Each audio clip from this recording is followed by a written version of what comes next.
में सगाई करते हो जी। ऐसी प्रीत बढ़ी वृंदावन, ऐसी प्रीत बढ़ी वृंदावन, गोपियन नाच नचाई, गोपियन नाच नचाई करते हो जी। प्रेम सगाई करते हो जी, प्रेम सगाई करते हो जी, प्रेम सगाई। सूर्य सूर्य इह लायक नाही, सूर्य सूर्य इह लायक नाही, सूर्य सूर्य इह लायक नाही। सहलगी करो बड़ाई, सहलगी करो बड़ाई करते हो जी। प्रेम सगाई करते हो जी, प्रेम सगाई करते हो जी, प्रेम सगाई करते हो जी, प्रेम सगाई करते हो जी, प्रेम सगाई करते हो जी, प्रेम सगाई। सबसे ऊंची प्रेम सगाई। भगवान तो भक्ति में महाराज मैया विदुरानी के हाथों से छिलका पा रहे हैं। उसी समय विदुर जी माखन मिश्री 56 प्रकार का व्यंजन तरह तरह का मिठाई लेकर के आए। अरे अरे विदुरानी सुनती हो, आज कन्हैया ने भरी सभा में मेरा मान बढ़ा दिया। कन्हैया ने कह दिया काका मैं तुम्हारे यहाँ आऊंगा निमंत्रण पाने के लिए। विदुरानी ने कहा यहीं पे है, निमंत्रण ही पा रहा है। नीचे देखा, अरे दाढ़ी की तो को मालूम नहीं है, नीचे देखो नीचे। नीचे देखा, कन्हैया ये तो क्या खा रहा है। कन्हैया ने भी नीचे देखा, बुआ ये क्या है। अरे हम भी तो अभी देख रहे हैं। हाँ, केले की छिलकी को साइड में कर दिया, सोने के थाल में 56 प्रकार का व्यंजन सजा लेके आई और कन्हैया के आगे रख दिया। कन्हैया यहाँ को पाए ले। और जब भगवान आने लगे तो कहा काका एक बात साची बताऊं। हाँ हाँ कन्हैया बताओ। कहा कि 24 अवतारों में मेरे 2 ही अवतार सबसे श्रेष्ठ माने गए हैं, एक रामावतार और एक कृष्णावतार। और इन दोनों अवतार में मैंने 2 बार भोजन किया है। एक तो मैंने माता सबरी के हाथों से जो जूठे बेर पाया उसके स्वाद का वर्णन ना कर सकूं, और आज मैया भाव में जो मुझे छिलका खिला रही थी, जो स्वाद उन छिलकों में मिला वो तेरे 56 प्रकार के व्यंजन में नहीं है। हाँ, भगवान भाव देखते हैं। आप क्या खिला रहे हो उनसे मतलब नहीं है, भगवान आपका हृदय देखते हैं। आपका भाव कितना पवित्र है, आपका हृदय कितना पवित्र है। पत्रम पुष्पम फलम तोयम ये मां भक्त प्रयच्छति। जो कोई व्यक्ति भाव से पत्र पुष्प भगवान को अर्पण करता है, भगवान उसी में संतुष्ट हो जाते हैं। भगवान कहते हैं भाव का भूखा हूं मैं और भाव ही एक सार है। भाव से मुझको भजो तो भव से बेड़ा पार है।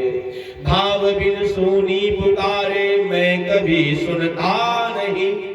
भाव से एक टेर ही करता मुझे लाचार है। भाव बिन कुछ भी डालो तो मैं उसे लेता नहीं।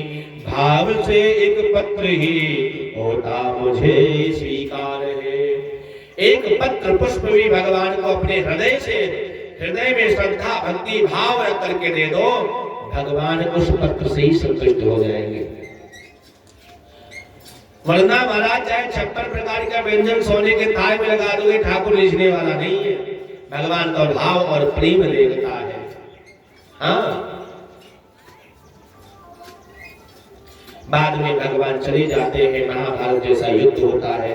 विदुर जी तीर्थ यात्रा के लिए निकल जाते हैं। और बहुत समय के बाद में पांडव और कौरव का युद्ध हुआ। ये सब कथा आप लोग जानते हैं। आज विदुर और उद्धव जी की मुलाकात होती है। उद्धव जी रोते रोते विदुर से कहते हैं, विदुर अब इस तरह धाम पे हमारे कन्हैया नहीं है, लीला करके जा चुके हैं। पापी लोग अपने कर्मों का दंड पा चुके हैं। लेकिन विदुर तुम बहुत बड़े भाग्यवान हो। क्या? तुम बहुत बड़े भाग्यशाली हो। अंतिम समय में लोग परमात्मा का नाम लेते हैं। जन्म जन्म मुनि जतन कराई, अंत नाम कहूं आवत नाही। और वो जब परमात्मा का अंतिम समय आया तो वो परमात्मा अंतिम समय में विदुर को याद कर रहा है। क्यों? भगवान अपने अंतिम काल में विदुर को क्यों स्मरण किया? भगवान ने कहा उद्धव जी से, उद्धव भैया, जब जरा का बाण लग गया तब की बात है। भगवान ने कहा उद्धव भैया, हमारे संसार में असंख्य भक्त हुए और हर भक्त हमसे कुछ ना कुछ मांगता है। कोई धन मांगता है, कोई यश मांगता है, कोई मोक्ष मांगता है, कोई प्रतिष्ठा मांगता है। दुनिया में इकलौता विदुर ऐसा मेरा भक्त है जिसने आज तक मुझसे कुछ मांगा नहीं। हर समय कन्हैया तू प्रसन्न रह। कन्हैया तेरे जितने दुख है, संकट है, कष्ट है, मुझे लग जाए तू प्रसन्न रह। इसलिए ही उद्धव, आज मैं जा रहा हूं, लेकिन आज मैं विदुर का ऋणी हूं। विदुर का ऋण मेरे ऊपर है। मैं किसी का हिसाब किताब बकाया नहीं रखता हूं। लेकिन अब क्या करूं, अंतिम समय मेरा आ चुका है। विदुर मेरे पास में नहीं है। इसलिए ये जो ब्रह्म का ज्ञान है, इस ब्रह्म ज्ञान को मैं मैत्री मुनि को दे रहा हूं। और हे उद्धव, तुम्हें जहां कहीं विदुर दिख जाए तो उनको मैत्री मुनि के पास भेजना। ब्रह्म ज्ञान, तत्व ज्ञान का उपदेश मैत्री मुनि करेंगे। उद्धव ने भगवान की लीलाओं का वर्णन किया है और कहा, विदुर तुम बहुत बड़े भाग्यवान हो। परमात्मा तुमको याद कर रहे थे। तुम जाओ मैत्री मुनि के पास में, वो तुमको ब्रह्म तत्व का, ब्रह्म ज्ञान का उपदेश करेंगे। और मैं जा रहा हूं बद्रीनाथ धाम। यह कह करके महाराज उद्धव जी बद्रिकाश्रम चले जाते हैं और मैत्री मुनि के पास विदुर आ जाते हैं।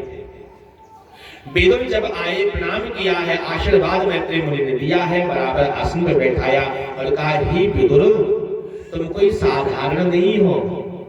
तुम कोई साधारण नहीं हो। तुम तो साक्षात भगवान धर्मराज हो। अणि मांडव्य के श्राप के कारण तुमको मनुष्य योनि प्राप्त हुई थी। इसलिए तुम तो साक्षात धर्म हो। विदुर ने कहा, महाराज मैं धर्म? हाँ हाँ आप धर्म हो। तो मेरी कैसी, मेरी भी कथा बताओ। तो कहा, तुम्हारी कथा इस प्रकार से है।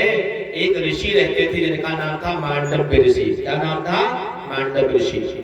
और मांडव्य ऋषि तपस्या कर रहे थे। उसी समय उन्हीं जिस राज्य में तपस्या कर रहे थे, उसी राज्य में उसके राजा के यहाँ कुछ चोर तिजोरी को चुरा करके, खजाना लूट करके भागने लगे। तो सिपाही पीछे पड़ गए। अब चोरों ने मन में सोचा, अब भाग तो पाएंगे नहीं, सिपाही हमको छोड़ेंगे नहीं। इसलिए मांडव ऋषि के आश्रम में जाकर के वो चोर लोग छिप गए। अब सिपाहियों ने जब तलाशी ली, कुटिया की, तो चोर मिल गए सब। और चोरी के भी सारा जेवर मिल गया, सामान मिल गया। तो सिपाहियों ने मन में सोचा कि ये बाबा का चोर के साथ साझगार जरूर है, वरना और भी मकान में जा सकते थे, बाबे की कुटिया में क्यों आए। तो चोरों के साथ साथ बाबा को भी हथकड़ियां डाल करके सिपाही लोग ले गए राजमहल में। राजा ने बिना विचार किया कि ये सबको सूली पे चढ़ने का आदेश दे दिया, मृत्यु दंड दे दिया। पहले जब किसी की मृत्यु दंड होता था तो दो तरीके से मारते थे, या तो फांसी लटका देते थे फांसी पे, और या सूली पे टांग देते थे। सूली जानते ना, नुकीला नुकीला होता है, और उसी पे मतलब उसी में शरीर को धसा करके खड़ा कर देते थे, सूली पे टांग देते थे। और जब व्यक्ति मर जाता था तो उसको नीचे उतार करके दाह संस्कार कर देते थे। और संप्रदाय वाले जो हैं क्रिश्चियन आदि, उनके मांस के नोच चीर हुए बच्चा खा जाती थी। है ना, ईसा मसीह को सूली पे टांगा गया था ना, ऐसे तो सूली पे टांगने का आदेश दे दिया। चोर तो अपने करने के कारण, क्योंकि पाप किया था, चोरी किया था, तो चोर लोग तो मर गए। लेकिन जो मांडव ऋषि थे वो सूली पे ही बैठ के तपस्या करने लगे। निष्पाप थे, कोई पाप किया नहीं था। तो जब सूली पे तपस्या करने लगे तो राजा ने देखा ये तो बड़ा सिद्ध योगी है, इन्होंने चोरी नहीं किया है, मुझसे अपराध हो गया। जा करके चरणों में गिर गए, हे महाराज मेरे अपराध को क्षमा करो, मुझे नहीं पता था, ये सैनिकों के अपराध के कारण मुझसे गलती हो गई, मुझे क्षमा करो। मांडव ऋषि ने कहा तुम्हारा कोई अपराध नहीं राजन, तुमने न्याय पूर्वक अपना शासन किया है, न्याय देना राजा का कर्तव्य होता है, तुमने अपनी दृष्टि में अच्छा ही किया है। ये गलती किसी और की नहीं, धर्मराज की है। मैं स्वयं धर्मराज से पूछूंगा किस अपराध के कारण मुझे दंड मिला है, बिना अपराध के दंड किसी को मिलता नहीं है।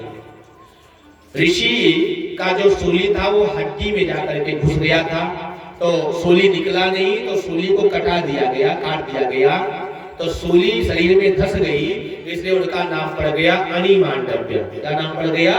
अनिमांडव्य। अंतर ध्यान होकर के ऋषि गए धर्मराज की सभा में। पापियों के लिए जमराज है और धर्मात्मा के लिए वही धर्मराज है, अलग नहीं है, एक ही है। पापी को वही धर्मराज जो है वो भैंसे पे बैठ करके दिखते हैं, धर्मराज यमराज के रूप में, और जो पुण्यात्मा है उनके लिए सिंहासन पे महाराज बैठ करके बड़े सुंदर स्वरूप में दिखते हैं। तो जा करके महाराज जब वो देखा, धर्मराज ने कहा महाराज आपकी आयु पूरी नहीं हुई, आप ऐसे आ गए? कहा हाँ हम ऐसे आ गए। ये बताओ किस अपराध के दंड के कारण मुझे इतना बड़ा कष्ट मिला है, मेरे अपराध को बताओ। मुझे जहां तक ज्ञात है मैंने इस जन्म में कोई पाप नहीं किया है, बिना पाप का दंड तुम दे दिए। चित्रगुप्त को कहा जल्दी जल्दी पोथी का खोलो, इनका जन्म कुंडली निकालो वरना गड़बड़ हो जाएगा। चित्रगुप्त ने जन्म पट्टी निकाली, पूरा कुंडली, और कहा इस जन्म में तो कोई पाप नहीं किया है। कहा अगला जन्म निकालो, उस जन्म में देखा तो उसमें भी कोई पाप नहीं है, खाता मिल है। और आगे देखो तीसरे जन्म का, देखो तीसरे जन्म में देखा हाँ महाराज थोड़ा पाप किया था। क्या पाप है? कहा ये जब छोटे से बच्चे थे, 2-3 साल की अवस्था थी, उस समय एक टिड्डा के पूंछ में कांटा चुभो दिया था। टिड्डा होते ना जो धान में गेहूं में उड़ते हैं, टिड्डा बोलते वाले, आपके यहाँ वोट बोलते होंगे, वोट या टिड्डा है? हाँ दिगली बोलते हैं। तो उनके पीछे जो पूंछ है उसमें कांटा चुभोया था, उसी का दंड मिला है। ऋषि ने कहा इतने छोटे अपराध के कारण इतना भयंकर दंड? शास्त्र में तो लिखा है कि 5 वर्ष तक जो भी बालक पाप पुण्य करता है वो किसी को नहीं लगता है। सुन लीजिए ध्यान से, 5 वर्ष तक बालक जो भी पाप पुण्य करेगा वो किसी को नहीं लगेगा।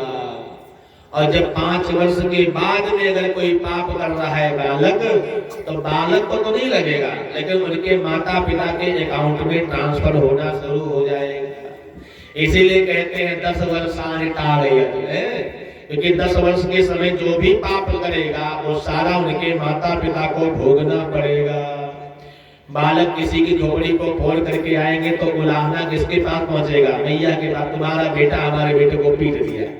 होता है ना गांव में, अगर आपके बालक और पड़ोसी के बालक दोनों लड़ गए और तुम्हारे बालक ने उस बालक के उनके बालक की कुटाई कर दिया, तो उनकी मैया लेके आएंगे उलाहना है तुम्हारा बालक हमारे बच्चे को मारा है, आइंदा से समझा देना।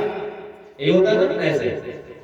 तो 5 वर्ष के बाद में जो बालक पाप करेगा तो माता पिता को भोगना पड़ेगा। इसलिए कहा गया है लाले तारे 10 वर्षाणी, इसलिए अनुशासन में रखना चाहिए।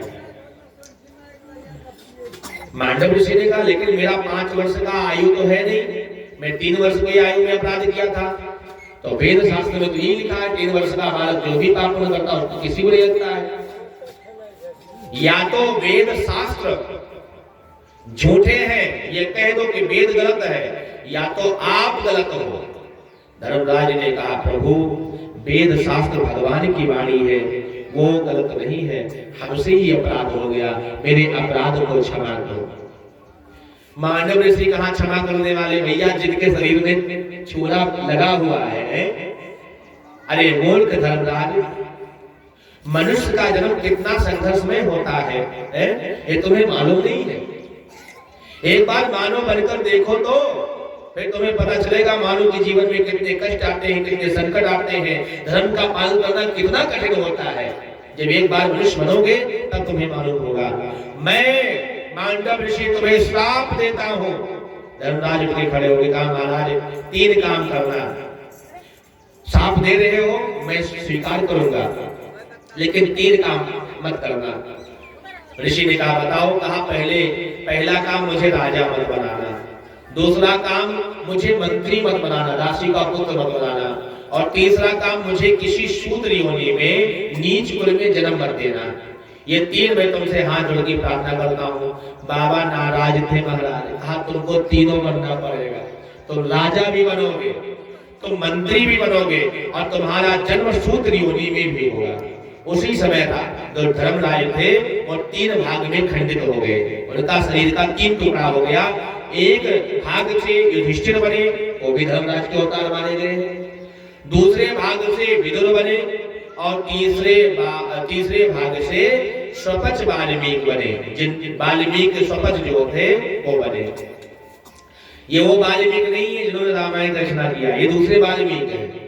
रामायण की रचना करने वाले वाल्मीकि का नाम था रत्नाकर। क्या नाम था? रत्नाकर। और वो 10वें प्रचेता थे, ब्रह्मा जी के पुत्र थे। अब किसी कल्प में, दूसरे कल्प की बात बता रहे हैं, किसी कल्प में प्रचेता थे और किसी कल्प में डाकू थे, रत्नाकर ब्राह्मण थे, कानकोजी ब्राह्मण थे। लेकिन जो वाल्मीकि समाज हुआ है स्वपच वाल्मीकि के द्वारा, ये वाल्मीकि जो द्वापर युग में हुए हैं ये भी धर्मराज के ही अवतार थे। ये कहीं नहीं जाते थे, इनका चरित्र ज्यादा नहीं है, महाभारत में थोड़ा कथा है। जब राजस्वी यज्ञ भगवान करवा रहे थे पांडवों का, तो भगवान ने कहा जब आपका यज्ञ पूरा हो जाएगा तो मेरा जो शंख ये बच जाएगा अपने आप। सब लोग खा गए, महाराज शंख नहीं बजा। भगवान से पूछा प्रभु आपका शंख क्यों नहीं बजा? कहा कुछ जरूर कमी होगी इसलिए बजा है। प्रभु बताओ क्या कमी है? कहा अब आप लोग सोचो। कहा महाराज मुझे नहीं मालूम है, सब लोग खा गए, सब लोग को दक्षिणा दे दिया। कहा एक मेरा परम भक्त है, उसका नाम है स्वपच वाल्मीकि, वो नीच जाति में जन्मा है, वो कहीं नहीं जाता है, उसको बुला के लाओ। जब उसको सम्मान के साथ लाओगे, अपने चौके पे खिलाओगे, और जब वो भोजन करेगा तो ये शंख बजेगा। तो जा करके 5 पांडव उस स्वपच वाल्मीकि को बुलाया है, उसका सम्मान किया है, पवित्र आसन पे बैठाया चौके पे, और जैसे उसने भोजन किया शंख अपने आप बजने लगा। तो जो स्वपच वाल्मीकि हुए उन्हीं से वाल्मीकि समाज हुई है, रत्नाकर से नहीं। रत्नाकर तो जो वाल्मीकि रामायण रचे वो रत्नाकर थे, वो कानिकोजी ब्राह्मण थे। लेकिन स्वपच वाल्मीकि से वाल्मीकि समाज हुआ है। लेकिन अपना उनको ज्ञान नहीं है तो वाल्मीकि ऋषि को अपना मान लेते हैं। वाल्मीकि रामायण वाले जो आदि कवि ऋषि वाल्मीकि है उन्हीं को अपना मान लेते हैं। लेकिन महाभारत में जो है स्वपच वाल्मीकि का वर्णन है, उन्हीं से वाल्मीकि समाज हुआ है, ऐसा भी वर्णन आता है।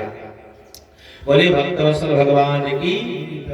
तो हे विदुर जी आप तो स्वयं धर्मराज हो, मांडव के साथ के कारण तुमको धरती पे आना पड़ा। अब चलो भगवान की कथा सुन करके आपका कल्याण हो जाएगा। तो महाराज विदुर जी ने पूछा कि सृष्टि की उत्पत्ति कैसे हुई, कैसे ये सृष्टि हुआ? मैत्रेय मुनि कहते संसार में पहले कुछ भी नहीं था, कुछ भी नहीं था संसार में। तो प्रभु था क्या? कहा एक चैतन्य ब्रह्म था। क्या था?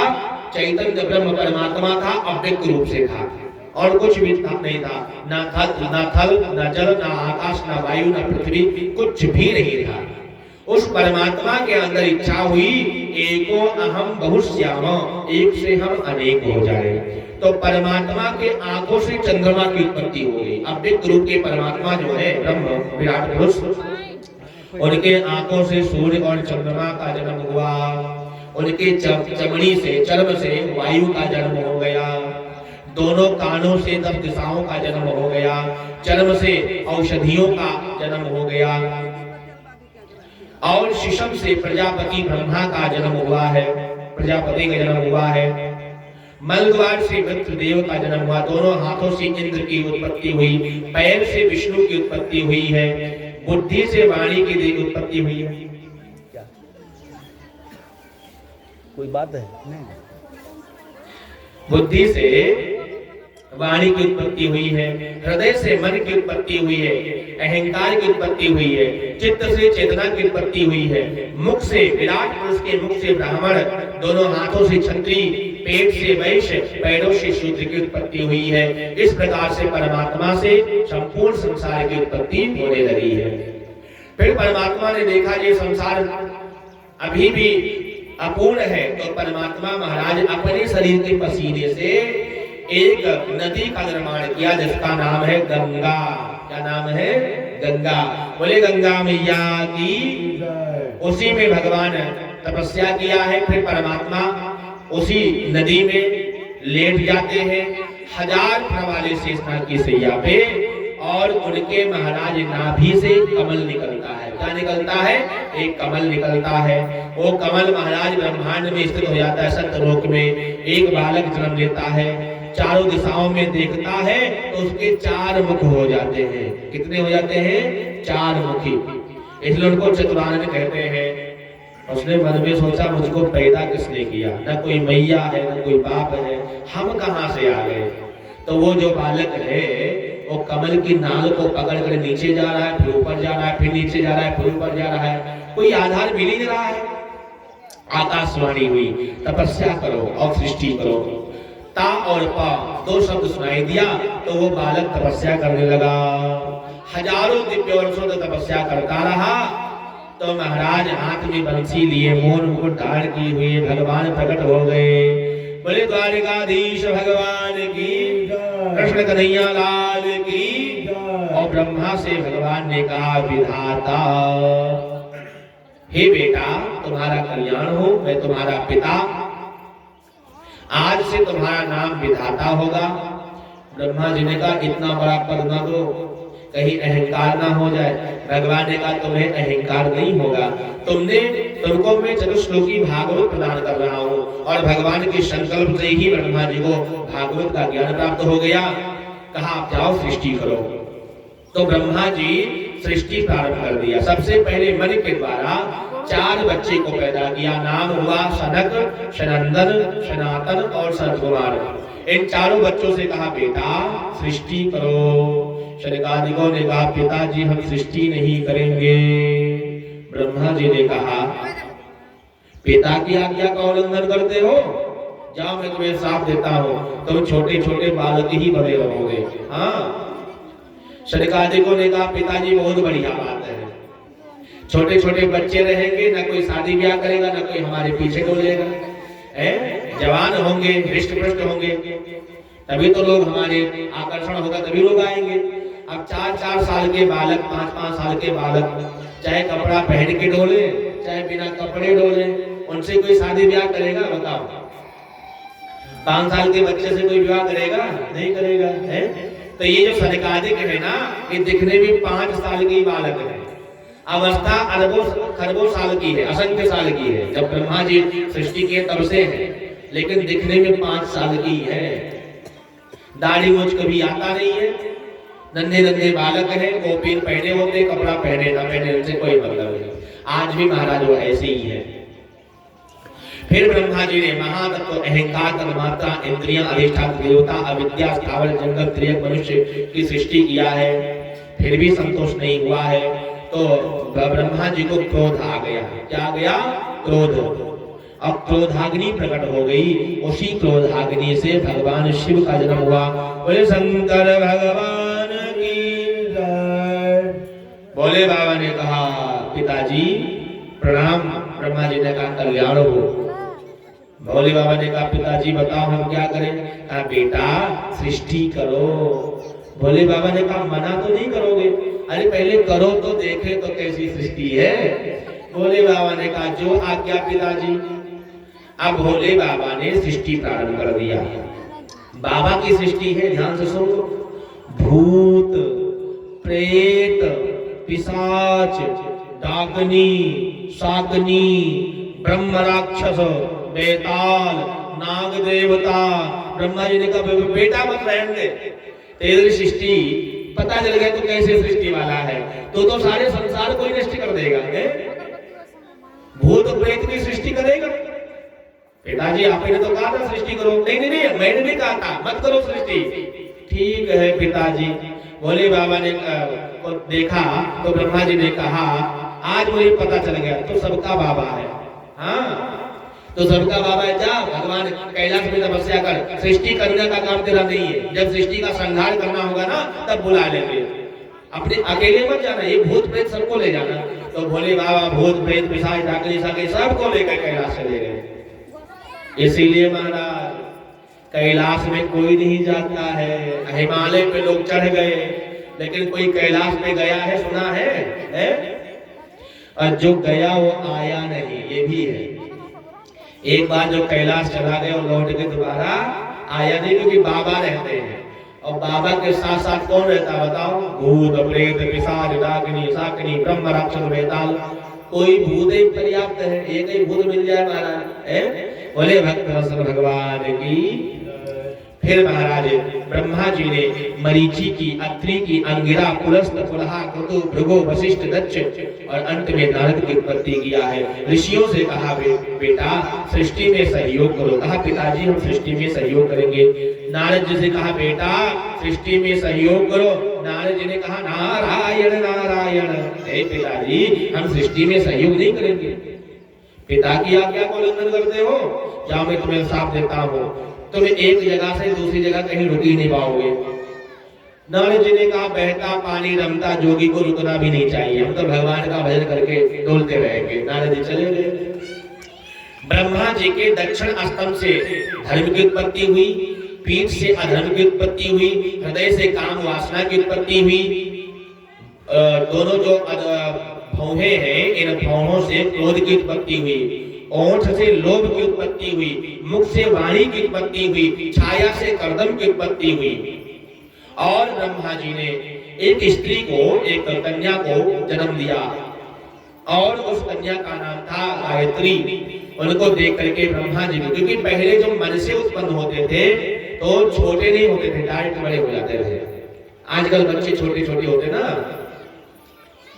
मानसी सृष्टि है ये, मैथुनी सृष्टि नहीं है कि छोटे छोटे बच्चे होंगे। मानसी सृष्टि ऐसी होती है कि जो कल्पना किया उतने बड़े व्यक्ति पैदा। तो ब्रह्मा जी ने जो कन्या को प्रकट किया वो कन्या पूर्ण यौवन स्वरूप थी, जवान थी और उसके स्वरूप को देख करके ब्रह्मा जी के अंदर वासना जग गया। उसी समय ऋषियों ने महाराज जब आकर के समझाया है तो ब्रह्मा जी ने अपने शरीर का त्याग कर दिया, शरीर छोड़ दिया। और ब्रह्मा जी ने जो शरीर को छोड़ा उससे बन गया छाया। क्या बन गया? अंधकार बन गया, अंधेरा आ गया। तो संध्या काल ने ग्रहण कर लिया, संध्या को ग्रहण कर लिया पितरों ने और राक्षसों ने। उस कन्या ने भी शरीर का त्याग कर दिया है, उससे महाराज संध्या बन गई है जो राक्षसों के लिए राक्षसों की तृप्ति करती है। ब्रह्मा जी पुनः दूसरा शरीर ग्रहण किया है। देखो ब्रह्मा जी के मन में अगर पाप आ गया तो ब्रह्मा जी ने शरीर को छोड़ दिया, मृत्यु को स्वीकार कर लिया, मरना स्वीकार कर लिया। तो अगर कोई वासना पाप आ जाए तो शरीर को छोड़ देना चाहिए, मर जाना चाहिए। भगवान ब्रह्मा मर गए, शरीर को त्याग दिया, दोबारा जन्म ग्रहण किया, दोबारा शरीर ग्रहण किया, वो शरीर को त्याग दिया। लोग कहते ना ब्रह्मा जी को तरह तरह की बातें, उनके लिए बताना चाहता हूँ। ब्रह्मा जी का जैसे मन पाप में आया तो ब्रह्मा जी ने अपने शरीर का ही त्याग कर दिया, शरीर छोड़ दिया। ठीक है, तो महाराज शरीर का त्याग कर दिया, उसी से अंधकार का जन्म हुआ। फिर ब्रह्मा जी के चारों मुखों से महाराज 4 वेद हुए, उपवेद हुए, इतिहास पुराण हुआ, आगम हुआ, चंद्र हुआ, षड हुआ, व्यंजन हुआ, वर्णमालाएं हुई। इन सब की उत्पत्ति ब्रह्मा जी ने किया। ब्रह्मा जी ने मन में सोचा कि ये मानसिक सृष्टि अब नहीं हो रही है। हाँ, एक और नियम बना दिया ब्रह्मा जी ने, अब नियम बना दिया कि आज के बाद जो बालक प्रकट होंगे, बच्चे होंगे, चाहे वो कन्या हो चाहे वो बच्चे, वो डायरेक्ट नहीं बढ़ेंगे, वो छोटे क्रम से बढ़ेंगे। पहले शिशु होंगे, फिर कुमार होंगे, फिर किशोर होंगे, फिर जवानी आएगी। ऐसा होने से किसी के अंदर वासना कामना नहीं लगेगी। तो 5 साल के बच्चे महाराज, चाहे लड़का हो चाहे लड़की हो, इकट्ठा खेलेंगे कूदेंगे तो उनको नहीं पता है। वासना जागृत होती है कब? 16 साल का जब बालक हो जाए, 16 साल की जब कन्या हो जाए, तब उनके अंदर वासना जगती है। इससे पहले नहीं होता। 5 साल के बच्चे तो नंगे घूमते रहते हैं। तो ब्रह्मा जी ने फिर ये विधान बनाया कि आज के बाद बच्चों का जो विकास होगा वो क्रम से होगा। और ब्रह्मा जी ने अपने शरीर के 2 भाग कर दिया है। एक भाग से स्त्री बन गए हैं, दूसरे भाग से पुरुष बन गए हैं। और उन दोनों को ब्रह्मा जी ने कहा, तुम दोनों मेरे पुत्र हो, मैं तुम दोनों का विवाह करता हूँ। आज से तुम संसार के कल्याण के लिए मैथुनी सृष्टि प्रारंभ करो। उन दोनों का नाम रखा, पुरुष का नाम रखा मनु और स्त्री का नाम रखा शत्रुपा। दोनों का विवाह कर दिया। जाओ जाओ। तो मनु शत्रुपा ने कहा, प्रभु सृष्टि तो करे लेकिन कहाँ करे? नीचे तो पानी ही पानी है, जल ही जल है। ब्रह्मा जी ने नीचे देखा, ओहो बात तो सही है, नीचे जल ही जल है। उसी समय ब्रह्मा जी ने कहा आग छींक, और जैसे छींक मारा तो ब्रह्मा जी के नासिका से वराह भगवान का अवतार हो गया। बोले वराह भगवान की जय। वराह भगवान धरती का अन्वेषण करने के लिए समुद्र में चल पड़े। समुद्र में गए, धरती को खोजने लगे। उसी समय महाराज एक दैत्य था जिसका नाम था हिरण्याक्ष। हिरण्याक्ष नाम का दैत्य नारद जी को मिल गया। कहा बाबा कुछ लड़ना झगड़ना आता है? नारद जी ने कहा मुझे लड़ना झगड़ना नहीं आता है, हम तो बाबा है ना, नारायण नारायण। उसने कहा मेरे शरीर में खुजली हो रही है, या तो हमसे लड़ो या कोई बढ़िया योद्धा बताओ। नारद जी ने कहा लड़ना तो नहीं आता है, लड़ाना खूब बढ़िया से आता है। हाँ, यही दरभंगा से टिकट कटाना द्वारिकापुरी के लिए और चले जाना द्वारिकापुरी, और जैसे प्रशांत महासागर के पास जाना द्वारकाधीश मंदिर के पास में, तो समुद्र से एक वराह धरती को लेकर के आ रहा होगा। और धरती को जब लेकर आ रहा होगा तो पूछना जांचना मत, उसी से भिड़ जाना। फिर तुम्हारी ऐसी खुजली मिटाएगा कि जीवन में खुजली नहीं होगी। नारायण नारायण। हाँ, अब ये दैत्य पहुंच गया महाराज, भगवान धरती को लेकर के आ रहे थे। उसने कहा ए सुअर के बच्चे, ये धरती हमारी संपत्ति है, इसे छोड़ के चले जाओ। भगवान पहले तो देखा नहीं कौन क्या बोल रहा है, पहले धरती को आधार में स्थित कर दिया है। जब धरती का आधार मिल गया है और धरती जब बाहर निकल आई है, तो भगवान ने मन में सोचा ये सुअर का बच्चा कहने वाला कौन है। पीछे मुड़ के देखा तो हिरण्याक्ष दैत्य गदा लेकर के बाहर खड़ा है। भगवान ने कहा हम तो सुअर के बच्चे हैं, लेकिन तुम्हारे जैसे गांव के सिंहों को ढूंढते फिरते हैं। भगवान ने भी गाली दिया है, लेकिन संस्कृत की गाली बड़ी मीठी होती है। अगर संस्कृत में किसी को गाली दो तो बड़ा प्रसन्न हो जाएगा, बड़ा खुश हो जाएगा। हाँ, अब किसी को कह दो भैया तुम तो गांव के शेर हो, नाराज होगा कि लड़ाई करेगा? बताओ। अगर कह दो कि तुम तो गांव के शेर हो तो क्या होगा? बताओ, प्रसन्न हो जाएगा। अरे हम तो गांव के शेर हैं। लेकिन गांव के शेर कौन होते हैं बताओ? गांव के शेर कुत्ते होते हैं। भगवान ने कहा तुम हम तो जंगली पशु हैं, विचरण करते हैं, लेकिन तुम्हारे जैसे कुत्ते को मैं नहीं गिनता हूँ। तुम्हारे जैसे कुत्ते भौंकते रहते हैं। वो पढ़ा लिखा था, उसने समझ गया कि हमको गाली दिया है। हाँ, आजकल जैसे थोड़े जो इंग्लिश वाले पढ़े हैं उनको पता थोड़े होता है, वो संस्कृत पढ़ा लिखा था। उसने कहा मुझे कुत्ता बोला है। अब तो महाराज भगवान से युद्ध करने लगा, भयंकर युद्ध प्रारंभ हो गया। आज तो शस्त्रों से युद्ध शुरू हो गया। देवता लोग ऊपर देख रहे हैं, प्रभु जल्दी करना, सूर्यास्त हो जाएगा तो दैत्य की शक्ति बढ़ जाती है। भगवान ने मन में विचार किया मैं स्वयं परमात्मा हूँ, ईश्वर हूँ, मायापति हूँ, और ये देवता लोग के अंदर भय है। अरे ये कितना भी शक्तिमान हो जाए तो परमात्मा से थोड़े बढ़ पाएगा। परमात्मा तो परमात्मा है। अब ये देवता लोग दुखी है ना, ये कहते जल्दी करो, तो जल्दी नहीं करना है। अब इसको ठीक 12 बजे ही मारना है, क्योंकि 12 बजे पूरी रात्रि हो जाती है ना, बढ़िया वाली रात्रि। और जैसे ठीक 12 बजा भगवान ने एक झापड़ मारा, एक थप्पड़ मारा और एक ही थप्पड़ से हिरणाक्ष की दोनों आंखें निकल गई, जिह्वा को लपलपा कर गिर गया, धड़ाम से उसका अंत हो गया। बोले भक्तवत्सल भगवान की। जो पूरा दिन लड़ता रहा, आधी रात तक लड़ता रहा, वो भगवान के एक ही झापड़ में चला गया। देवताओं को भरोसा नहीं हुआ, देवता लोग स्तुति कर रहे लेकिन उधर भी देख रहे कहीं निपटा जिंदा बच जाएगा तो छोड़ेगा नहीं। हाँ, भगवान ने मन में सोचा कि ये स्तुति हमारी कर रही है, इसकी कर रहे हैं। जब एक ठोकर मार दिया तो देखा हिरणाक्ष लुढ़क गया। देवताओं ने कहा तो पक्का गया, अब नहीं है। अब भैया तब काय को दिक्कत, भगवान की स्तुति करो। बोले भक्तवत्सल भगवान की। यम योगिनो योग समाधिनो रहो ध्यायन्ति लिंगाद सदो मुमुक्षया तस्यैव दैत्या ऋषया पदाहतो मुखं प्रविश्यन्तनो सर्जः। नमो नमस्ते खिलयाज्ञतन्वते श्रितो गृहीतामल सत्तमूर्तये दिष्ट्याहतोऽयं जगतामरुत तत्पादभक्त्या मया वयमीश निवृतः। भगवान प्रसन्न हो गए, अंतर ध्यान हो गए। बोले यज्ञनारायण भगवान की जय, वराह भगवान की जय। शौनक जी ने प्रश्न किया कि प्रभु ये बताओ, जब धरती थी ही नहीं है तो ये राक्षसों का जन्म कहां से हो गया, ये कहां से आ गए? प्रश्न उठता कि नहीं उठता है? जब धरती ही नहीं थी तो कहां से आ गए ये लोग? कहा महाराज ये लोग कश्यप के ही संतान थे। कश्यप देवताओं के पिताजी हैं। कौन है? देवताओं के पिता। कश्यप राक्षसों के भी पिताजी हैं, स्वर्ग में सब रहते थे। एक पिता के कई माता हैं। अब कश्यप ऋषि की कई स्त्रियां हैं, किसी स्त्री से देवता हो गए, जैसे दिति से दैत्य हो गए, अदिति से देवता हो गए, कद्रु से महाराज सर्प हो गए नाग, और विनता से गरुड़ हो गए। ऐसे बहुत सी स्त्रियां हैं। तो पहले होता था कि एक पुरुष अनेकों विवाह कर सकता था। हाँ, पहले बहु विवाह होता था। आजकल होता है क्या?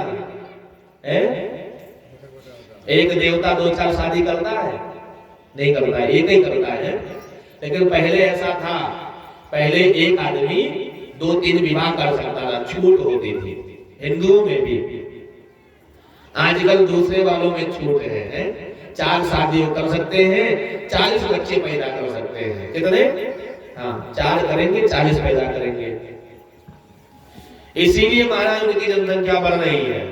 हाँ, तो आप ना 4 करो, एक ही शादी क्यों, तो कम से कम 2-4 बच्चे तो पैदा ही होना चाहिए। वो 10 कर रहे हैं तो 4 ही पैदा करो, तो कम से कम बैलेंस तो रहेगा।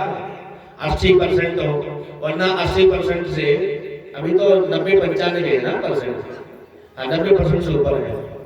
तो आप उनको बढ़ते टाइम नहीं लगेगा, वो जल्दी जल्दी बढ़ जाएंगे। लेकिन तुम्हारा घटते घटते जब तुम घर जाओगे तो फिर बढ़ नहीं पाओगे। इसलिए बैलेंस बराबर रहना चाहिए। वो बढ़ रहे तो तुम आप भी बढ़िए, बैलेंस बराबर रहेगा।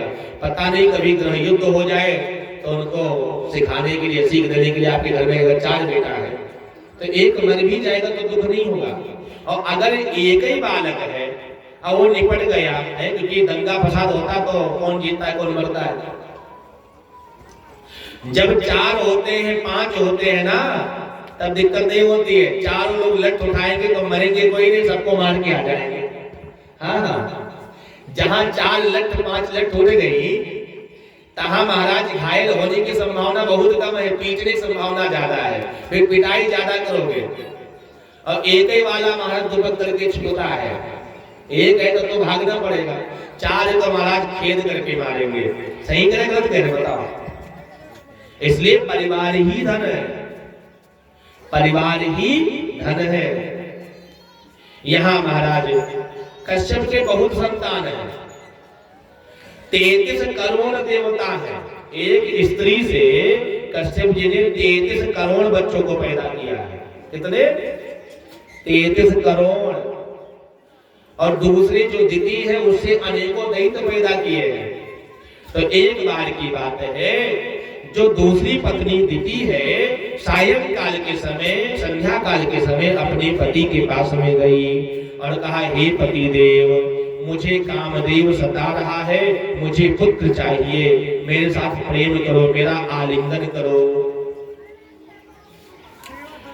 कश्यप ऋषि ने कहा, देवी तुम्हारी ऐसी भावना कैसे हो सकती है? इस समय संध्या काल का समय चल रहा है और इस समय तुम्हारे जो छोटे देवर है ना भोले बाबा, वो भूत प्रेत पिशाचों के साथ घूम रहे हैं। संध्या काल में 4 काम नहीं करना चाहिए, ध्यान से सुन लो।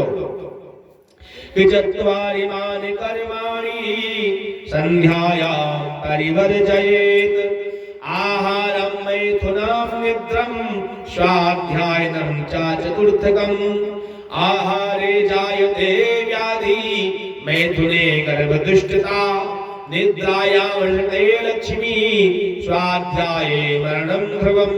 4 काम संध्या काल में नहीं करना चाहिए। पहला, संध्या काल में भोजन नहीं करना चाहिए वरना बीमारी आ जाएगी। अगर डॉक्टर के पास जाना चाहते हो तो भैया संध्या काल में भोजन करना,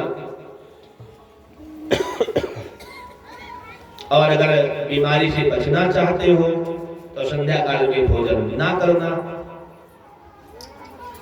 संध्या काल में प्रेम प्रसंग नहीं करना चाहिए, अन्यथा दुष्ट दुराचारी संतान, धुंधकारी जैसी बुद्धि वाला संतान आपके घर में बेटा बनके आ सकता है। क्यों? क्योंकि संध्या काल में भूत प्रेत रहते हैं, तो पता नहीं कौन भूत तुम्हारे पेट में आ जाए बेटा बनके, फिर पूरा घर महाराज तहस नहस कर देते। संध्या काल में सोना नहीं चाहिए, शयन नहीं करना चाहिए, अन्यथा आपके आयु का नाश होता है।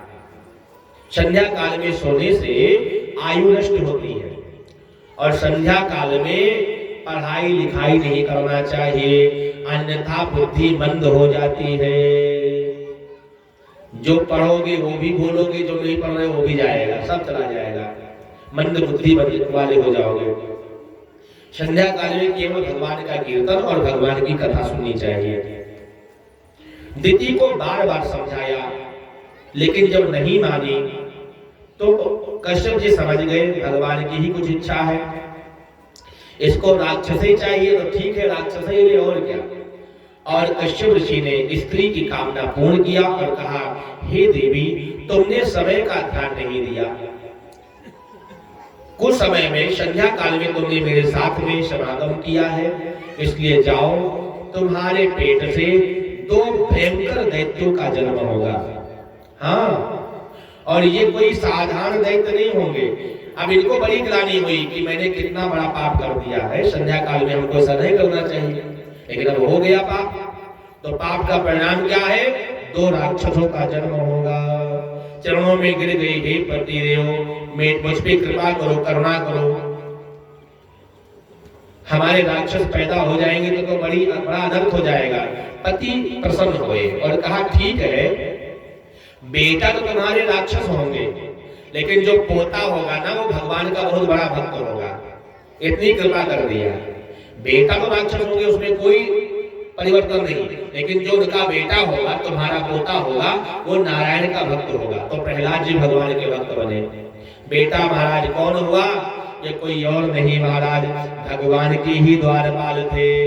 एक बार सनकादिक लोग भगवान से मिलने जा रहे थे, द्वारपालों ने मारा अपना डंडा खड़ा कर दिया, कहा, खबरदार, ये वैकुंठ है, यहाँ ऐसे नहीं जा सकते हो। महाराज सनकादिकों ने क्रोध में आकर के दोनों जय और विजय को श्राप दे दिया कि भगवान के द्वार पे किसी के लिए रोक टोक नहीं होता। तुम कौन होते रोकने वाले? अरे हम ब्रह्मा जी के पुत्र हैं, सनकादिक हैं। तो इन्होंने श्राप दे दिया, जाओ तुम लोग राक्षस बन जाओ। भगवान पुनः आ गए, जैसे देखा कि मेरे द्वारपालों को श्राप मिल गया है, तो द्वार पे ही भगवान नारायण आ गए और कहा, ये दोनों मेरे द्वारपाल हैं, ये दोनों मेरे द्वारपाल हैं, इनका अपराध प्रभु क्षमा करो। सनकादिकों ने मन में सोचा, मैं तो काम क्रोध लोभ से दूर हूं, फिर मेरे हृदय में क्रोध कैसे आ गया, मैंने इनको श्राप कैसे दे दिया। देखो भगवान को कितना कष्ट हुआ, मेरे लिए भगवान वैकुंठ छोड़कर द्वार पे आ गए, धिक्कार है मेरे जीवन को। शनकादिक ने कहा प्रभु अब क्या करें, मुख से निकल गया श्राप, तो ये राक्षस बनेंगे, या तो राक्षस तो बनना पड़ेगा इनको 3 जन्मों का श्राप है, ये 3 जन्मों तक राक्षस रहेंगे, उसके बाद में और जब जब राक्षस होंगे तो महाराज नंबर 1 वाले रहेंगे, उनको मारने के लिए आप ही को जाना पड़ेगा इनको। लेकिन एक मेरे द्वारा भी अपराध हुआ, क्रोध हुआ है, इस क्रोध के कारण मैं भी पश्चाताप करूंगा और मैं स्वयं चारों, सनकादिक कहते हैं कि मैं स्वयं चारों मिल करके एक अवतार हम भी ग्रहण करेंगे जिनका नाम होगा प्रहलाद। तो सनकादिक लोग भगवान के भक्त बनने के लिए, भगवान की भक्ति को पाने के लिए ऋषि बन के, प्रहलाद बन के हिरण्याक्ष की हिरण्यकश्यप के घर में आए। कहा एक के लिए तो मैं खुद ही हेतु बनूंगा जिसके द्वारा इन दोनों का उद्धार हो, बाकी जो 2 अवतार उसमें आप देख लेना।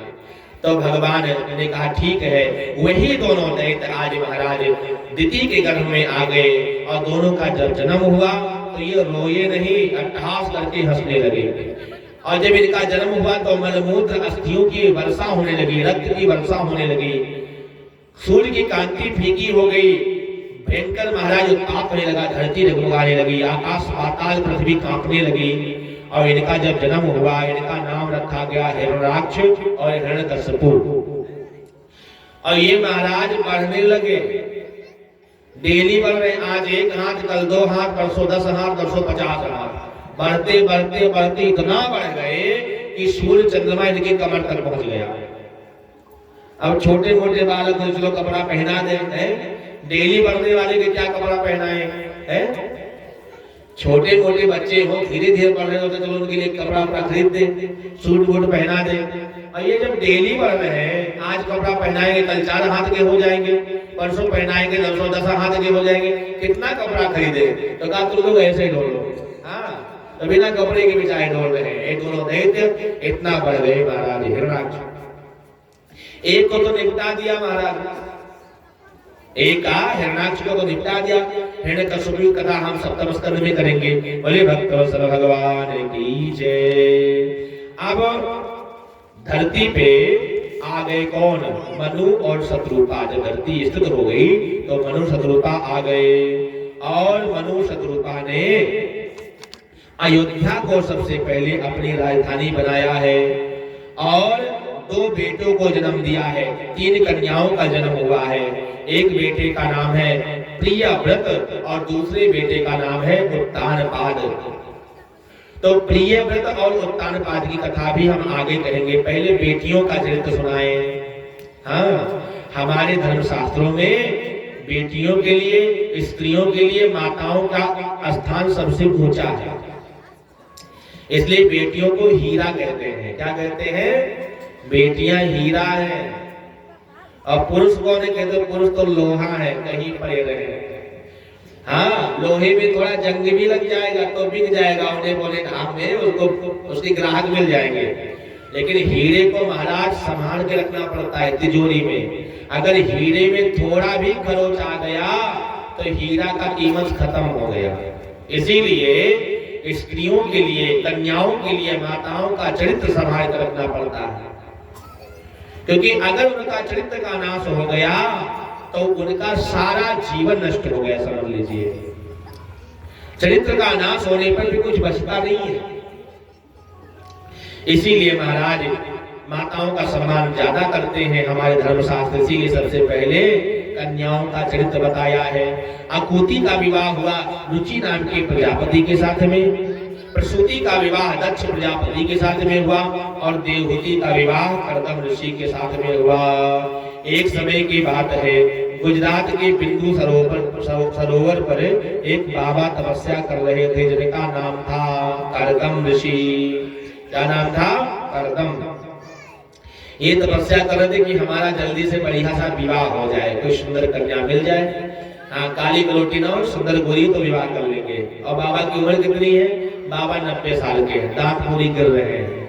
हाँ, अब मन में कामना है, भगवान नारायण प्रसन्न हो गए और कहा बाबा, हाँ प्रभु, कहा विवाह कर लो, जिसके लिए तुम तपस्या करो हम आ गए, तुम्हारा विवाह पक्का करवाएंगे। हाँ, इनको बड़ी ग्लानि हो गई, बताओ हम भगवान को पा करके शादी ब्याह के लिए तपस्या भी किया, भगवान भी मिल गए, तो क्या मन में क्या इच्छा थी, विवाह कर ले। हे प्रभु, मुझसे अपराध हो गए, मैं विवाह नहीं करना चाहता हूँ। प्रभु आपका दर्शन मिल गया, भगवान ने कहा मुख से निकल गया, अब तुमको विवाह करना ही पड़ेगा। प्रभु विवाह तो हम करेंगे, लेकिन एक शर्त पे। भगवान ने कहा बोलो। कहा जब आप ही हमारे घर में बेटा बन के आओ तो विवाह करेंगे, अन्यथा विवाह नहीं करेंगे। भगवान ने कहा तुम्हारे जैसे त्यागी ऋषि मुनि को मैं अपना बाप भी बना लूंगा, तुम विवाह करो, तुम्हारे घर में बेटा बन के आएंगे। ये कहकर भगवान अंतर ध्यान हो जाते हैं। तीसरे दिन महाराज मनु सरूपा जो बीच की कन्या देव होती है उसको लेकर के आते हैं और विवाह हो जाता है धूमधाम से। विवाह होने के बाद बाबा पुनः तपस्या में बैठ गए, 90 साल तक तपस्या करते रहे। 100 साल के बाद आंख खुली तो देखा एक मैया बैठी है, जाके मुख में एको दांत नहीं है, सब बाल सफेद है, झुर्रिया पड़ी है। कहा देवी तू कौन है? उस देवी ने कहा महाराज आप भूल गए, अरे 90 साल पहले याद करो, हमारा तुम्हारा ब्याह हुआ था। अरे देवी तो तुम अपने घर नहीं गई? हे नाथ, हमारे यहाँ यह विधान है कि कन्या का डोली उठ के ससुराल जाती है और अर्थी उठ के शमशान जाती है। आपकी आज्ञा के बिना मैं कहाँ जाता हूँ? आपके सेवा करना ही मेरा धर्म है। पातिव्रत का मतलब ही यही है, अपने पति की सेवा करना। और आपकी आदेश, आप तो तपस्या में बैठ गए तो आपकी हम सेवा कर रहे थे। बड़े प्रसन्न हो गए, देवी तुम्हारी तपस्या से हम प्रसन्न हैं, तुम्हारी सेवा भक्ति से हम प्रसन्न हैं। क्या वरदान चाहती हो? जो चाहते मिलेगा। उसने कहा प्रभु आपसे मैं क्या मांगू? एक स्त्री का विवाह हो जाए और पति सो जाए, तपस्या वो बैठ जाए, पूरा जिंदगी निकल जाए, पति का सुख ही ना मिले तो विवाह का मतलब क्या है? हमारी इंद्रियां अतृप्त रह गई, हमारे हृदय की कामनाएं वासनाओं की पूर्ति नहीं हुई और जवानी चली गई। इसलिए हमको पति का प्रेम चाहिए, पति का सुख चाहिए, यौवन सुख में भोगना चाहती हूँ। बाबा ने कहा ठीक है, तुमको जवान बना देंगे। एक महाराज जो सरोवर था बिंदुक, उसमें दिव्य मंत्रों का आवाहन किया और कहा जाकर स्नान कर लो। और जैसे वो महाराज देवी जी ने स्नान किया, 90 साल वाली और 16 साल की बन गई। बड़ी सुंदर महाराज, साथ में अनेकों सखियां प्रकट हो गई। अब वो मैया सोच रही हम तो 16 साल की हैं, ये बाबा के दांत भी नहीं है, जोड़ी नहीं लगेगी। हाँ, बाबा ने कहा हम भी स्नान करें। और जैसे महाराज उन्होंने डुबकी लगाई तो वो 17 साल के हो गए। हाँ, बिल्कुल राजकुमार जैसे सुंदर। हाँ, अब जोड़ी बढ़िया लगेगी। तो महाराज एक विमान की रचना किया जिसका नाम था कामद विमान, और उस विमान में सारे भोग सामग्रियां एकत्रित किया। जो इच्छा से चलने वाला विमान था, मन की गति से चलने वाला था, मन के अनुरूप आकार लेने वाला था। उस विमान में महाराज महल बने हुए थे, सरोवर बने हुए थे, बाग बगीचे लगे हुए थे। ऐसे दिव्य विमान की रचना किया जिसका नाम था कामद विमान। और उसमें बैठ करके हजारों वर्षों तक अपनी पत्नी के साथ में विहार किया। एक नहीं, 2 नहीं, 3 नहीं, 9 बेटियां पैदा हो गई। कितनी? 9 बेटियां। कहा अब तो प्रेम का सुख मिल गया, अब जाए? नहीं नहीं प्रभु, ये 9 कन्याएं हैं, कन्या तो पराई धन है, इनका शादी ब्याह हो जाएगा है? लेकिन जब इनका शादी ब्याह हो जाएगा, अपने घर चली जाएगी, तो मैं किसके सहारे रहूंगी? कम से कम घर में एक बेटा तो होना ही चाहिए। ओहो देवी, तुम्हारे घर तो साक्षात भगवान आएंगे, मैं तो भूल ही गया था, अभी नहीं जाऊंगा। और पुनः महाराज जब ठहर गए तो कर्दम देवहूति के तेज से महाराज एक बालक का जन्म हुआ जिसका नाम था कपिल। बोले कपिल भगवान की। कपिल भगवान का अवतार हुआ। ये साक्षात भगवान नारायण ही थे। भगवान के चरणों को प्रणाम किया और कहा प्रभु आपकी आज्ञा हो तो हम तपस्या के लिए जाए। ब्रह्मा जी भी प्रकट हो गए। कहा ब्रह्मा जी कहते हैं हे देव कदम जी, आपके यहाँ 9 बेटियां हैं, हमारे यहाँ 9 बेटा है। हम आपकी बेटियों से अपने बेटा की शादी करना चाहता हूँ। कर्दम ऋषि ने कहा देखो मेरे पास दहेज देने के लिए कुछ नहीं है, हम ऋषि मुनि हैं, तो सोना चांदी कहाँ से लाएं, धूमधाम से शादी तो कर नहीं पाएंगे। ब्रह्मा जी ने कहा हमको 1 रुपया दहेज नहीं चाहिए, केवल अपनी कन्या दे दो, बस वही चाहिए। तुम्हारी कन्या इतनी सुशील है, इतनी सभ्य है, इतनी पतिव्रता पालन करने में तत्पर है, ऐसी कन्या के लिए मैं 1 रुपया नहीं दूंगा, फ्री में विवाह करूंगा।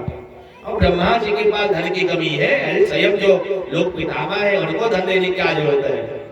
दिव्य विवाह हुआ महाराज। कला का विवाह मरीचि के साथ में हुआ, अनुसुईया का विवाह अत्रि के साथ में हुआ, श्रद्धा का विवाह अंगिरा के साथ में हुआ, हविष्णु का विवाह पुलस्त्य ऋषि के साथ में हुआ, गति का विवाह कुला के साथ में हुआ, क्रिया का विवाह क्रतु के साथ में हुआ, ख्याति का विवाह ऋषि भृगु के साथ में हुआ, अरुंधति का विवाह वशिष्ठ के साथ में हुआ और शांति का विवाह अथर्वा ऋषि के साथ में हुआ। 9 कन्याओं का विवाह हो गया। विवाह के दायित्व से मुक्त हो गए। कहा मैं जा रहा हूँ, चले गए। एक बार की बात है, माता देवहूति ने मन में विचार किया कि मेरे घर में जो बेटा है ना, पति हमारे बोल रहे थे कि तुम्हारे घर में भगवान ही बेटा बन के आएंगे, तो कहीं ये बालक भगवान ही तो नहीं है। तो एक बार महाराज उनकी मैया ने कपिल भगवान की स्नान कराया है, बढ़िया तेल लगाया है, काजल लगाया है, श्रृंगार किया है, एक चौकी बनाई है और चौकी को सजा करके मृग छाल रख करके महाराज आसन लगा करके बैठा दिया है। और बैठाने के बाद में हाथ जोड़ करके माता देवहूति ने कहा कि हे प्रभु, आपके पिताजी कहते थे कि आप स्वयं भगवान हैं।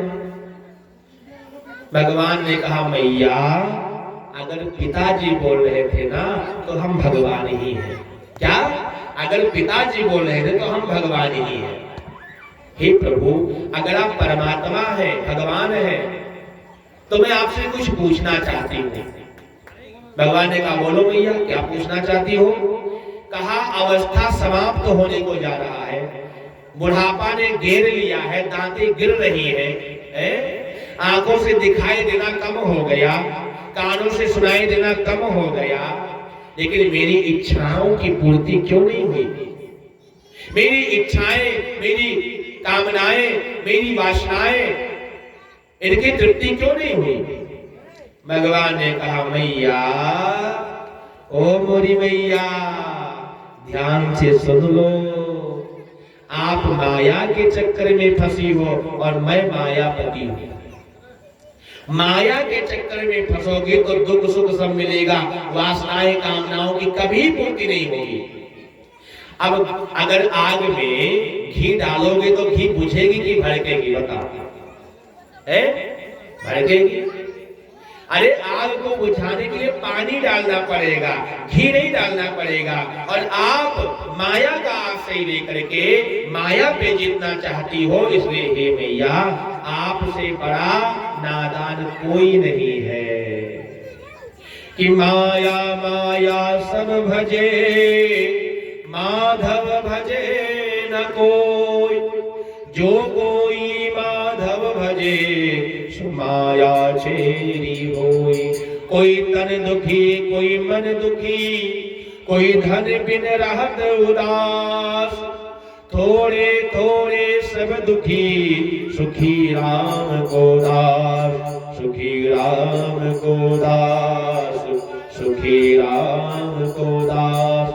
भगवान ने कहा मां, अगर मुझे पाना चाहती हो, वैसे मैया पा ही गई थी, लेकिन भक्ति पूर्वक ईश्वर के रूप में अगर मुझे पाना चाहती हो तो नवधा भक्ति ग्रहण करो। श्रवणम कीर्तनम विष्णु स्मरणम पाद सेवनम अर्चनम वंदनम दास्यम सख्यम आत्मनिवेदनम। हे माता, मेरी कथा को सुनो, मेरे नाम का कीर्तन करो, मेरे नाम का स्मरण करो, मेरा ही सेवन करो, मेरा अर्चन करो, मेरा वंदन करो, दास भाव होकर मेरे शरणागत हो जाओ, और जब ऐसा करोगी माँ तो मैं तुमको निर्भय कर दूंगा। भगवान कहते हे मैया मत भयात पातोयम सूर्यस्तपत मत भयात वर्षात इंद्रो दहत अग्नि मृत्युश्चरित मत भयात। मेरे भय से वायु चलती है। भगवान कहते हैं कपिल भगवान, हे मां मेरे भय से वायु चलती है। सूर्य के अंदर जो ताप है वो मेरे भय से है, सूर्य तपता ही मेरे भय से है। देवराज इंद्र वर्षा करते मेरे भय से, अग्नि में जो भस्म करने की दाह है वो मेरे भय से है। और तो और छोड़ दीजिए मैया, ये जो काल भगवान है जिनको लोग मृत्यु कहते हैं ना, मेरे भय से मृत्यु थर थर कांपती है और प्राणियों के प्राण खींचती है। मेरे भय से ये सारा संसार चल रहा है। जिस दिन मेरा भय समाप्त हो जाएगा उस दिन सारा संसार नष्ट भ्रष्ट हो जाएगा। ये सारा संसार मेरे भय से चलता है। जब ये बात तुम समझ लाओगी तब मेरे स्वरूप का तुम्हें बोध हो जाएगा। तब तुम ये नहीं कहोगे मेरा बेटा है, मैं संपूर्ण लोगों का एकमात्र ईश्वर हूं। ये कौन कह रहा है? भगवान कपिल कह रहे हैं। मैया ने कहा हे प्रभु, आप अगर संसार के ईश्वर है, ब्रह्म है, परमात्मा है, तो मुझे आप तक कैसे पहुंचना है? आप अपने आप को पाने का उपाय बता दो। भगवान ने बताया मैया अष्टांग योग के द्वारा मुझे प्राप्त किया जा सकता है। यम, नियम, आसन, प्राणायाम, प्रत्याहार, धारणा, ध्यान, समाधि, ये अष्टांग योग है। यम भी 5 प्रकार के होते हैं। अहिंसा, सत्य, आस्तेय, आस्तेय का मतलब होता है चोरी न करना, ब्रह्मचर्य, अपरिग्रह, अपरिग्रह का मतलब होता है दान न लेना, ये यम कहलाते हैं। नास्तिक लोग महाराज हमारी ग्रंथों से चोरी कर करके, चाहे बौद्धिस्ट हो चाहे कोई हो, महात्मा बुद्ध की बात करें तो बौद्ध लोग यही लेते हैं अहिंसा, सत्य, आस्तेय, ब्रह्मचर्य, अपरिग्रह है, लेकिन वो केवल किताबों में है, पालन नहीं करते हैं। नियम भी 5 है। शौच, शौच का मतलब होता है पवित्रता। पवित्रता बाहर से भी होती है और पवित्रता हृदय में भी होती है। बाहर से तो महाराज साबुन तेल लगा करके स्नान करके महाराज शुद्ध कर लेंगे, लेकिन हृदय में अगर पवित्रता नहीं है तो भगवान नहीं मिलेंगे। तो बाहर और भीतर की पवित्रता, भीतर में महाराज काम, क्रोध, लोभ, मोह को छोड़ दो, वासना को त्याग दो, तो इसको कहते हैं भीतर की पवित्रता। और साबुन लगा करके, शैम्पू लगा करके, खूब बढ़िया कंडीशनर लगा करके खूब बढ़िया से स्नान कर लो तो बाहर की पवित्रता। तो बाहर भीतर की पवित्रता, फिर संतोष, फिर भगवान की तपस्या करना, साधना करना, भगवान के धार्मिक ग्रंथों का अध्ययन करना, ईश्वर का शास्त्र का अध्ययन करना और परमात्मा का चिंतन करना, ये नियम है। फिर प्राणायाम की बात बतावें। प्राणायाम में 3 चरण होते हैं। श्वास को लेना पहले, इसको कहते हैं पूरक, फिर सांस को रोक लेना, उसको कहते हैं कुंभक, फिर धीरे धीरे दूसरे नाक से सांस को छोड़ना, इसे कहते हैं रेचक। पूरक, कुंभक, रेचक, इसे प्राणायाम कहते हैं। इससे क्या मिलेगा? कहते श्वासों को रोकने की गति बढ़ जाएगी, और जितना श्वासों की रोकने की गति बढ़ेगी उतने आयु आपकी बढ़ेगी। अगर लंबी आयु चाहते हैं तो श्वासों पे विजय प्राप्त करना सीखो। भगवान मैया से कहते हैं हे मैया मेरे चरणों को देखो। क्या? मेरे चरणों को देखो। मेरे चरणों में 42 चिन्ह है। डायरेक्ट नहीं भगवान का मुंह उठा करके देख लो, भगवान का मुख मत देखो, पहले भगवान के चरणों को देखो। संचिंत एतत् भगवत चरणारविंदम वज्रांकुशध्वज सरोरुहलक्षणाढ्यं ओतंग रक्तविलसत् नखचक्रवाला ज्योतास्मिनाभिराहतं हृदयंधकारम्। 42 चिन्हों को देखो। इनका सबका मतलब है। अगर हम केवल कपिल भगवान की कथा करने लगे तो 7 दिन तक कपिल का कथा ही चलेगा। इसलिए ज्यादा नहीं करेंगे, बस इतना ही बताएंगे। अष्टांग योग के माध्यम से भगवान को प्राप्त किया जा सकता है, नवधा भक्ति के द्वारा भगवान को प्राप्त किया जा सकता है। महात्माओं का कथन है, सुन लो। कबीरा यह मन लालची समझे नहीं गंवार, कबीरा यह मन लालची समझे नहीं गंवार। भजन करन को आलसी खाने को होशियार, भजन करन को आलसी खाने को होशियार। मन के मारे बन गए बन तज बसती माय, कहे कबीरा क्या करो या मन ठहरे नाय। मन के हारे हार है मन के जीते जीत, मन ही मिलावे राम को मन ही करे अजीत। मन के बहुत रंग है छिन छिन बदले सोय, एक रंग में जो रहे ऐसा बिरला कोई। ये तो गति है अटोपटी झटपट लगे न कोई, जो मन की खटपट मिटे तो चटपट दर्शन हो। या तो गति है अटोपटी झटपट लगे न कोई, तो मन की खटपट मिटे चटपट दर्शन हो। तो मन की खटपट मिटे चटपट दर्शन हो, चटपट दर्शन हो, चटपट दर्शन हो।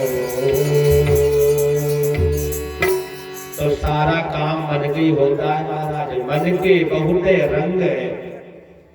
भले ही शरीर यहाँ कथा सुन रहा हो, मन तो यही कह रहा होगा पति देव आ गए होंगे, बच्चे को भोजन देना है, उनको बना के खिला के नहीं आई।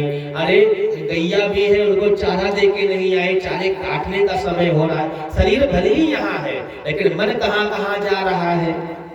जो मन एक हो जाए, एकाग्र चित्त से जो व्यक्ति कथा सुनता है उसे ही लाभ मिलता है। वैसे लाभ तो सबको मिलता है, बढ़िया लाभ चाहते तो मन को बिल्कुल एकाग्र कर लो, लेकिन करके देखो एक क्षण नहीं रुकेगा, मन भागते रहेगा। अरे बच्चे रो रहे होंगे, जल्दी चलना चाहिए, महाराज पता नहीं कब तक कथा करेंगे। मन नहीं रुकता है, मन चलता रहता है। आप यहाँ है, मन चला जाएगा, अरे बचपन में तो हम ऐसे थे, बचपन में मेरा मित्र वो ऐसा रहा है। कथा भले ही आप सुन रहे हैं, मन पता नहीं कहाँ कहाँ जाता है। मन को रोको, भगवान के चरणों में मन को लगाओ। देखना इंद्रियों का न घोराच बढ़े, देखना इंद्रियों का न घोरा बढ़े, इसमें संयम का दिन रात कोड़ा पड़े। संयम का जब कोड़ा पड़ेगा, त्याग का जब डंडा पड़ेगा, तो मन काबू में आएगा। भगवान ने जीवात्मा जब गर्भ में प्रवेश करता है तो बताए हैं कैसे जीव गर्भ में आता है। कहते हैं हर पूर्णिमा के दिन जीवात्मा चाहे स्वर्ग का हो चाहे नरक का हो, वो आता है धरती पे। किस रूप में आता है? ओस के बिंदु के रूप में, जो छोटे छोटे बिंदु दिखते हैं ना, ओस के रूप में आता है। फिर वह जीवात्मा वनस्पतियों में मिल जाता है, औषधियों में मिल जाता है। फिर वह जीवात्मा फल फूल में चला जाता है, पत्ते में चला जाता है, तनी में चला जाता है। और जब व्यक्ति उसका भक्षण करता है तो वह जीवात्मा रक्त बनता है, फिर मांस बनता है, फिर हड्डी बनता है, फिर हड्डी के अंत में शुक्राणु और अंडाणु बनता है। उसके बाद में महाराज वो स्त्री पुरुष के संयोग से गर्भ में स्थापित हो जाता है, या अंडा में अंडाणु में स्थापित हो जाता है। एक रात्रि में महाराज वीर और रज एक हो जाते हैं, 10 रात्रि में पेड़ के समान हो जाता है। 15 दिन में मांस का एक पिंड बन जाता है। 30वें दिन सिर निकलता है। 60वें दिन हाथ पैर के निशान बन जाते हैं। 90 दिन में नख, रोम, हड्डी, चर्म, लिंग, योनि आदि का चिन्ह प्रदर्शित हो जाता है, निकल आता है। 120वें दिन में रक्त, मांस, मेदा, मज्जा, अस्थि, शुक्र आदि उत्पन्न हो जाती है। 185वें दिन में भूख प्यास लगने लगती है। 180वें दिन में जो माता के उदर में इधर उधर घूमने लगता है, माता जो खाती है वही उसको मिलता है और उसी से उसका पोषण होता है। वो नीचे टंगा हुआ होता है, सर नीचे होता है, पैर ऊपर होता है और मलमूत्र के भांड में पड़ा रहता है। और उस समय उसके शरीर में, क्योंकि मलमूत्र का जो भांड है ना उसमें कीड़े होते हैं, तो कोमल शरीर को जब कीड़े नोचते हैं, काटते हैं तो उसको बड़ा दुख होता है। ये महाराज फिर भगवान की स्तुति करता है, हे भगवान एक बार इस मलमूत्र की कूप से निकाल लो, फिर आपका ही भजन करेंगे। भगवान कहते हैं यहाँ तो बहुत बोल रहा है, जैसे बाहर जाएगा बोलेगा कहाँ कहाँ कहाँ, मैं कहाँ आ गया, मैं कहाँ आ गया। मैया उठा के गोद में गई तो मेरे गोद में आ गया, फिर वही महाराज चक्कर में फंस जाएगा है। नहीं नहीं प्रभु एक बार निकाल लो, फिर मैं नहीं किसी के चक्कर में पड़ूंगा, आपके भजन करूंगा। भगवान की कृपा से जीव जब बाहर निकलता है, पुत्र जब पैदा होता है, उसी समय माया जकड़ लेती है। यही जीव की गति है। जो व्यक्ति परमात्मा का ध्यान कर लेता है, जो यह कथा सुन लेता है और अपने स्वरूप में स्थित होकर भगवान का भजन करता है, उसी का कल्याण होता है। बाकी तो संसार है। बोले भक्त भगवान की जय। चतुर्थ स्कंद में प्रवेश करते हैं। मनोष्टो सगरूपायाम दृष्ट कन्यासि चक्रे आगोत्र देवहूतिश्च प्रसूरीति विश्वतः। बोले भक्तवत्सल भगवान की। श्रीमन्नारायण नारायण